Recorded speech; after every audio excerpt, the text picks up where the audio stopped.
La pub, c'est tout de suite sur Guérit TV Monde. H et A Style Dance Academy, en collaboration avec Mavila Hotel, organise la soirée SBK Afrofusion, une soirée dansante qui va rassembler tous les danseurs professionnels et amateurs de Cotonou et environ, ainsi que les novices.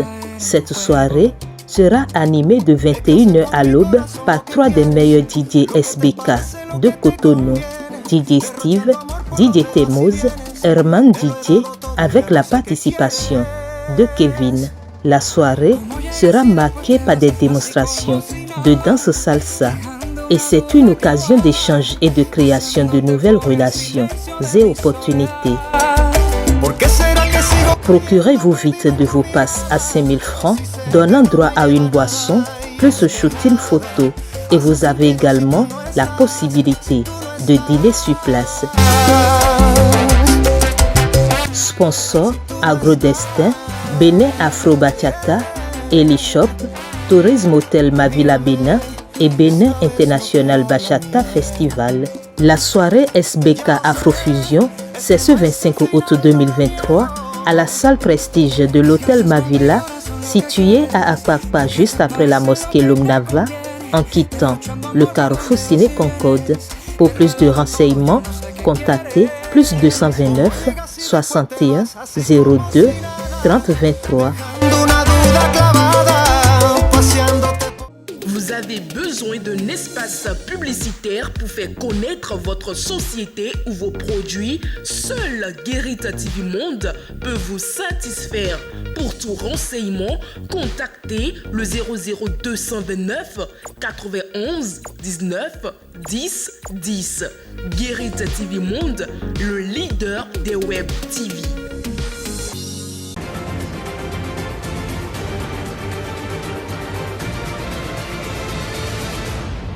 Guérit TV Monde, le leader des Web TV au Bénin. Mesdames, Messieurs, bonsoir et merci de nous préférer pour vous informer. Voici les titres de cette édition. Désir de voir Olivier Bokok, candidat à l'élection présidentielle de 2026. Herman Dimitri Adanko entre sur scène. C'est à la faveur d'une déclaration rendue publique ce jeudi 10 août 2023. Extrait à suivre dans ce journal. Montée des eaux dans la commune de Dangbo, plus précisément dans l'arrondissement de Rétin-Houet-d'Aubin. Petits et grands courent déjà les risques de noyade dans ce début de la crue. Et fin de l'aventure pour l'Autopopo FC dans le cadre des matchs de stage comptant pour la Coupe de la Confédération de la CAF. Détail à suivre dans un instant. Mesdames, Messieurs, à nouveau bonsoir. Herman Dimitri Adanko réclame le oui de l'homme d'affaires Olivier Bokok pour la présidentielle de 2026.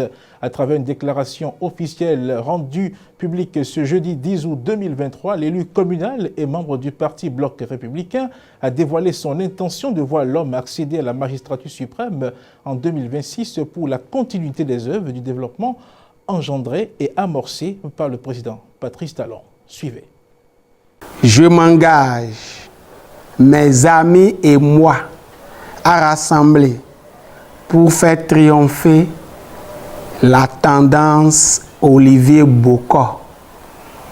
Le premier parmi les meilleurs produits politiques de la rupture, capable non seulement de renouveler l'exploit, mais surtout de nous faire gagner. Un candidat capable de gagner une élection présidentielle ne tombe pas du ciel. Il n'est pas choisi au pifomètre ni au moyen de l'émotion. En observant tout ce qui frétille autour du fauteuil présidentiel de 2026, j'ai l'intime conviction que Olivier Bokok reste le seul sur le damier politique capable de nous faire gagner. Politiquement, il est le meilleur. Sociologiquement, il est le meilleur. Mathématiquement, il est le meilleur.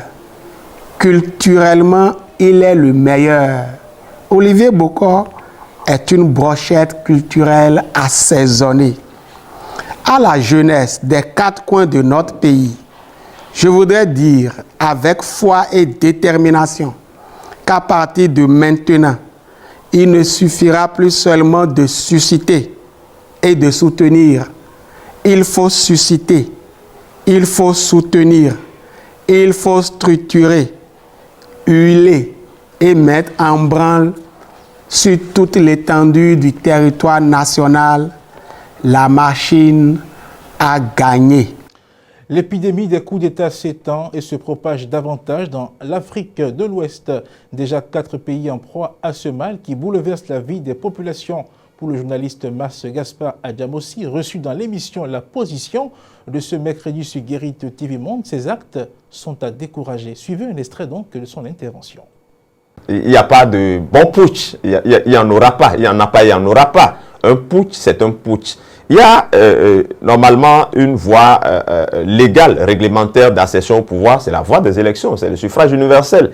Toute autre voie, à mon avis, n'est pas acceptable. Donc on ne peut pas accepter que ceux à qui nous avons confié nos âmes les retournent contre ceux qui sont élus ou contre les populations et pouvoir justifier ou accepter une pareille situation. S'il y a des problèmes, je crois que nous sommes dans la tradition africaine, il y a toujours, comme on dit souvent, là-bas palabre ou des situations qui peuvent permettre de s'asseoir et de les régler. La preuve, ils ont fait un coup d'État, mais ils sont obligés, tout en étant hommes en uniforme, tout en ayant les armes, ils sont obligés, n'est-ce pas, de négocier et de s'accommoder avec les civils. Quand vous prenez l'exemple de ceux qui ont perpétré des coups d'État, je prends la Guinée, je prends le Burkina Faso, je prends le Mali, à votre avis, qu'est-ce qui a fondamentalement changé dans la gouvernance de ces pays depuis que ces coups d'État ont eu lieu? Allez demander aux populations s'il y a un mieux vivre. Allez demander si la bonne gouvernance est totalement acquise et acceptée dans ces pays-là. Les populations de la commune de Dangbo sont exposées à la montée des eaux du fleuve Wémé, une situation périodique mais désastreuse avec des conséquences graves sur la vie des habitants. Ce reportage signé Latifat Kouenou et Alphonse Boton nous en dit plus. Suivez. La montée des eaux du fleuve Wémé est une réalité dans la commune de Dangbo, notamment dans l'arrondissement de Héti, Ouédomé. Les conséquences de cette hausse du niveau de l'eau sont déjà visibles sur le terrain. Cette route praticable pendant la saison sèche est immergée en ce début de la crue. Et c'est là l'une des conséquences d'un projet mal réalisé dans la commune. Bon.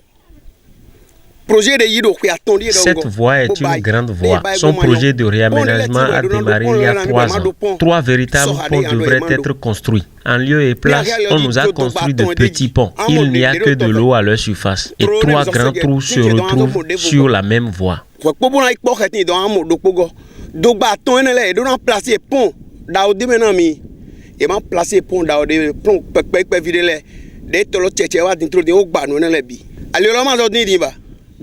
Les visiteurs sont obligés de garer sur la route pour continuer leur voyage en pirogue. Les petites barques, en majorité non motorisées, sont les seuls moyens de transport dont dispose la population. En plus des risques de transport, ils sont également confrontés à des risques de noyade. Les enfants qui savent déjà marcher, en ce temps-là, à des moments donnés, même en s'amusant, quand ils courent de la chambre, ils viennent un peu devant, c'est fini, ils tombent dans l'eau. Et s'il n'y a pas d'urgence là pour les sauver, on parle de noyade dans ce moment-là. Même ça arrive même et on enregistre des cas de décès.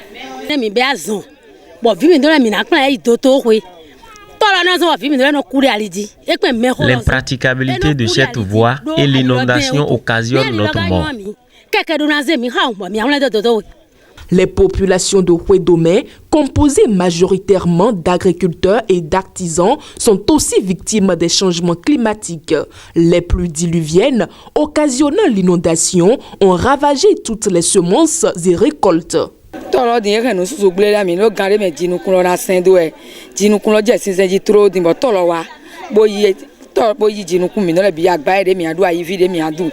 Nous avons perdu toutes nos semences. Les récoltes ont été emportées. Nous n'avons plus rien.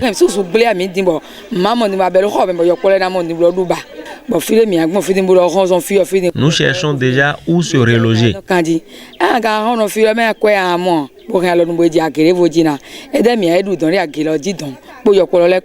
Loin d'être la fin de leur misère, les habitants de Houédomé ne vivent pas dans des conditions d'hygiène. C'est dans la seule rivière que nous faisons tous nos besoins et c'est la même que nous buvons. On n'a pas de latrine ni d'eau potable. Des doléances sont formulées par la population à l'endroit du gouvernement afin qu'une assistance leur soit portée.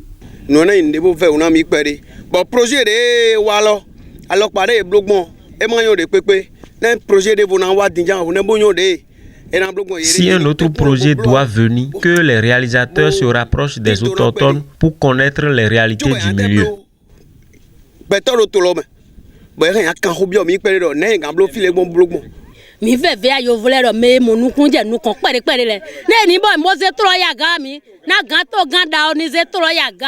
La montée des eaux du fleuve Ouémé est un phénomène naturel périodique.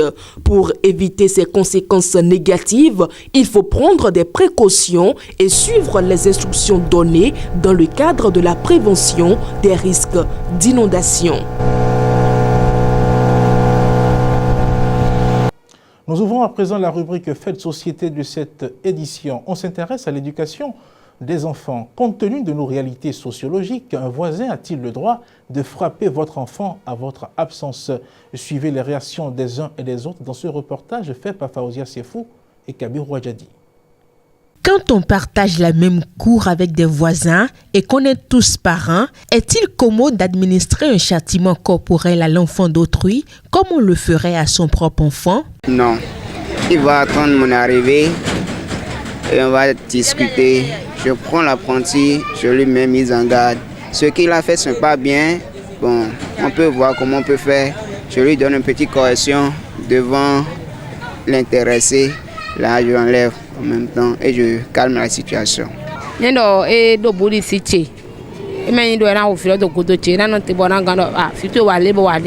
mon voisin a du respect pour moi, il ne peut pas toucher mon enfant à mon insu.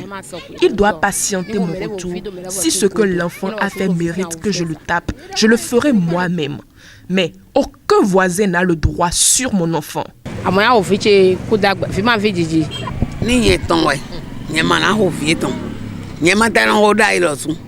Moi, je ne touche jamais l'enfant d'autrui à l'insu de ses parents, mais je vais me plaindre à ses parents.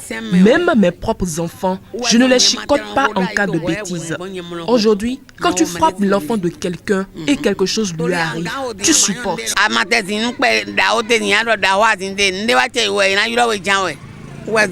À en croire les personnes d'un certain âge, l'éducation des enfants n'est pas que l'apanage de ses géniteurs. L'enfant étant amené à vivre en société, les personnes vivant dans son environnement peuvent contribuer à son éducation.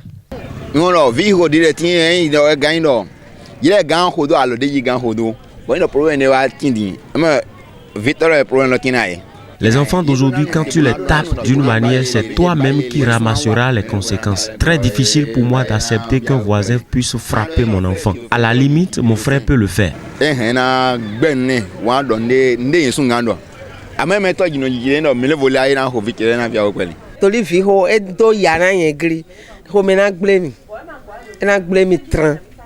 Moi, j'ai trop souffert avec mes enfants, alors personne n'a le droit de le frapper ainsi.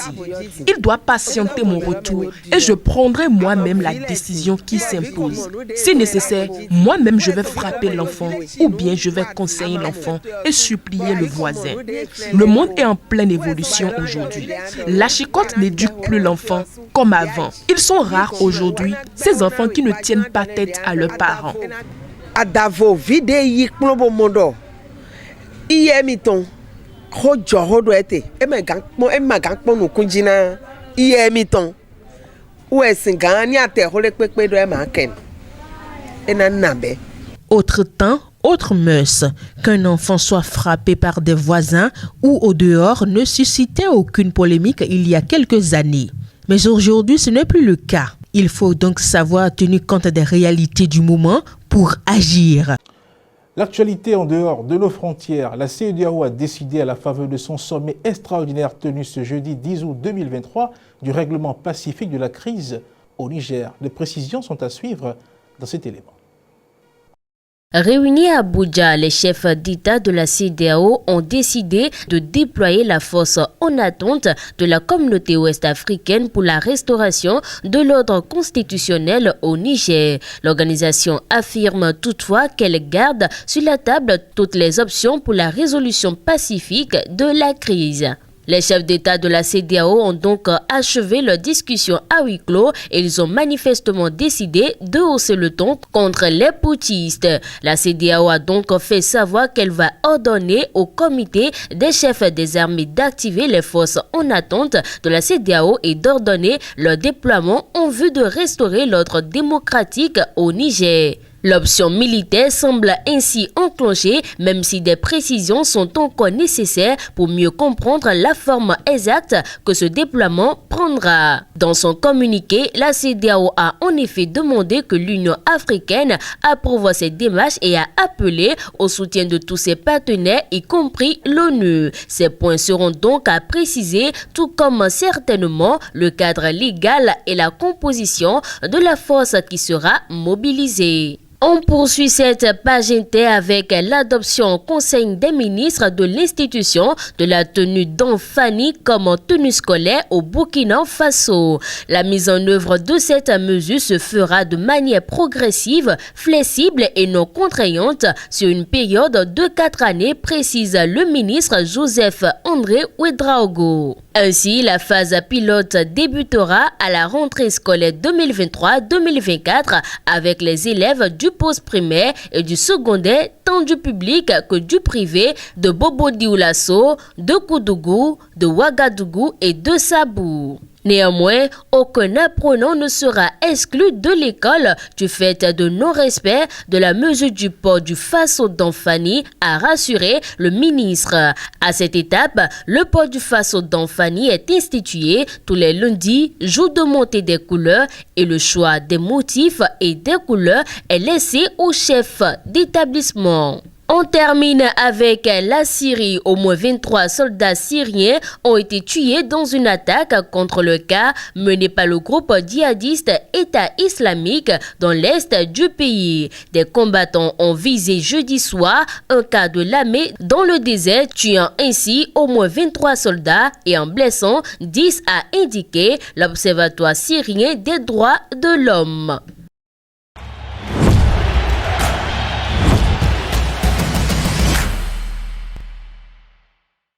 La page sport à présent 1-0 en faveur de ASCO FC. C'est le score du dernier match de stage de l'Auto Popo FC dans le cadre des préparatifs de la Coupe de la Confédération de la CAF. Score qui met fin à son parcours dans cette compétition au titre de l'année 2023. Les vice-champions du Bénin, l'Auto Popo, en terre togolaise depuis quelques jours, ont livré 3 rencontres amicales dans le cadre des préliminaires de la Coupe de la Confédération de la CAF. La dernière rencontre opposait ce mercredi les Lotto Boys aux joueurs de l'association sportive de la COSA ASCO. Un match soldé par une défaite des Béninois qui se sont inclinés sur le score de 1-0. L'unique but de la rencontre a été marqué par Amouzou Roland sur penalty en première période. Un nouveau revers qui porte à 2 les échecs enregistrés par le club de Grand Popo qui finit donc son stage par une seule victoire. Pour rappel, l'Auto Popo va affronter le Fête Union Sport de Rabat au premier tour préliminaire de la Coupe CAF. Le match aller est pour le 20 août au Maroc. Autre actualité sportive, les membres de la commission de la Confédération africaine de football sont à Cotonou depuis l'après-midi de ce jeudi 10 août 2023. L'annonce a été faite sur la page Facebook de la Fédération béninoise de football. Ce déplacement s'inscrit dans le cadre de la candidature du Bénin et du Nigeria pour la co-organisation de la CAN 2025. La mission d'inspection aura à visiter plusieurs infrastructures infrastructures hôtelières susceptibles d'abriter les équipes participantes et les différents stades de la compétition. Pour rappel, en avril dernier, des émissaires de la CAF étaient au Bénin où ils ont inspecté le stade de l'Amitié Générale Mathieu Kérékou de Cotonou et le stade Charles de Gaulle de Porto Novo. Suite à ces visites d'inspection, la CAF va trancher en dévoilant l'hôte de la plus prestigieuse des compétitions africaines en 2025. Et pour finir, le président de la Fédération malienne de football, FEMAFOOT, Mamoutou Touré, séjourne depuis ce mercredi 9 août 2023 en prison. Selon les révélations des médias locaux, le patron du football malien, Mamoutou Touré, a été inculpé et mis sous mandat de dépôt après avoir été entendu par le juge Lassine Fofana dans le cadre d'une enquête concernant des allégations d'atteinte aux biens publics et de faux et usage de faux remontant à la période de 2013 à 2019. Mesdames, Messieurs, fidèles internautes de Guérite TV Monde, nous voici au terme de cette édition. Merci de nous avoir suivis et merci pour votre fidélité.